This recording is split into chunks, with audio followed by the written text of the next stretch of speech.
Sen qanday degan qiz bo'lding?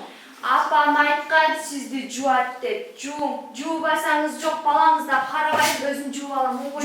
Баткен районуна караштуу Самаркандек айландагы Сагын Кожобаев атындагы орто мектебинде балдар биздин келечегибиз деген аталыштагы акция улантылды. Иш-чара ата-энелердин жана окуучулардын катышуусунда болду. Акция миграция жана анын таасирлерин чагылдырган, сахналаштырылган көрүнүштөр менен коштолду. Коомдун көйгөйүн чагылдырган форум театр катышуучуларды ойго салып, көптөгөн суроо пикирлерди жаратты. Катышуучулардын суроолоруна Баткен райондук социалдык жактан коргоо башкармалыгынын адиси Ибадат Темиркулова жооп берип, мигранттардын балдарынын укуктары туурасында кеңири маалымат берди.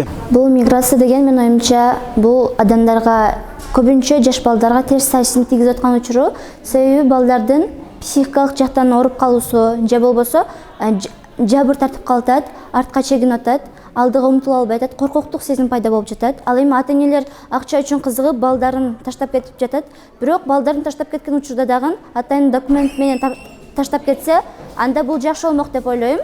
Себеби бизде азыр документсиз эле таштап кетип атат дагы, балдар кандайдыр бир жака барганда дагы же болбосо өзүн өнүктүрөм деген учурда дагы көп артка чегинип калат. Мындай акциялар биргелешип башкаруу программасынын колдоосунда Баткен облусунун Баткен жана Элек райондорунда ата-энесинин камкордугусуз калган балдардын укуктарын жана мыйзамдуу кызыкчылыктарын коргоого көмөктөшүү долбоорун алкагында уюштурулуп, Даан Азат коомдук фонду жана Активист коомдук бирикмеси тарабынан ишке ашырылууда.